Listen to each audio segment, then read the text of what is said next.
Hello Rider, welcome to HB Exhaust. இந்த வீடியோல நம்ம பார்க்க போறது Yamaha XSR 155 பைக்குக்கு lady handle installation video step by ஸ்டெப்பா பார்க்க போறோம். ஃபர்ஸ்ட் ஸ்டெப் பைக்கோட பேக் சீட்டை ரிமூவ் பண்ணுங்க. அதுக்கப்புறம் பைக் ரியர் சைடு இருக்கிற ரைட் சைடு ஸ்க்ரூவை ரிமூவ் பண்ணுங்க.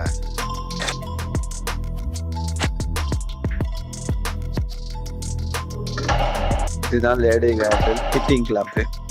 முக்கியமான விஷயம், இதுல 2 ஃபிட்டிங் பாயிண்ட் கொடுத்துருப்பாங்க. ஒரு ஃபிட்டிங் பாயிண்ட் சின்னதா இருக்கும், இன்னொரு ஃபிட்டிங் பாயிண்ட் பெருசா இருக்கும். பெருசா இருக்கிற ஃபிட்டிங் பாயிண்ட் தான் ஹோல்டு மாற்ற இடத்துல வரும். சின்ன fitting point lady handle install பண்ணி டைட் பண்றதுக்கு யூஸ் ஆகும்.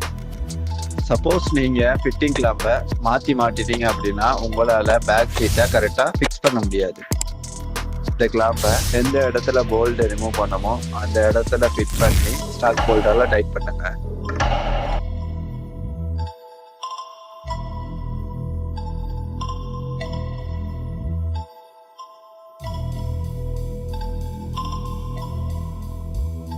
ஃபிட்டிங் கிளாம்பு ஃபுல் டைட் பண்ணாம லூஸ் டைட் கொஞ்சம் விட்டுக்கோங்க. அதுக்கப்புறம் ஃபுட்ரெஸ்ட் ஸ்டே பைப்ல மாட்டி இருக்கிற 2 ஸ்க்ரூவையும் லூஸ் பண்ணிக்கோங்க. இதுதான் Yamaha XSR 155 பைக்ல இன்ஸ்டால் பண்ண போற லேடி ஹேண்டில். இந்த லேடி ஹேண்டில்ல 2 ஃபிட்டிங் பாயிண்ட் கொடுத்துருப்பாங்க. ஒரு ஃபிட்டிங் பாயிண்ட் ஃபுட்ரெஸ்ட் ஸ்டே பைப்லையும், இன்னொரு ஃபிட்டிங் பாயிண்ட் ஃபிட்டிங் கிளாம்புலையும் ஃபிட் பண்ற மாதிரி கரெக்டான பொசிஷன்ல வச்சுக்கோங்க.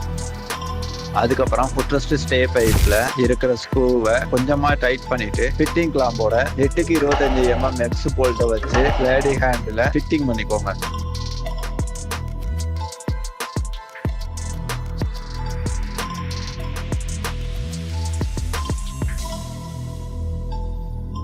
அதுக்கப்புறமா எல்லா போல்ட் அண்ட் ஸ்க்ரூவையும் ஃபுல் டைட் பண்ணிக்கோங்க.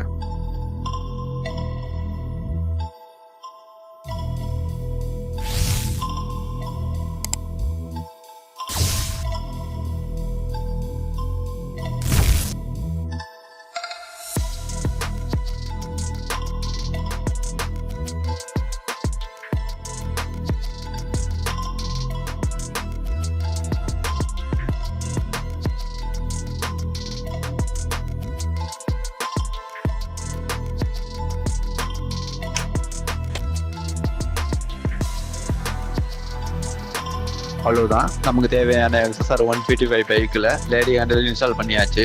இது போல யூஸ்ஃபுல்லான வீடியோ வேணும்னா மறக்காம நம்ம சேனலை சப்ஸ்கிரைப் பண்ணிக்கோங்க. நெக்ஸ்ட் வீடியோவில் மீட் பண்ணுவோம்.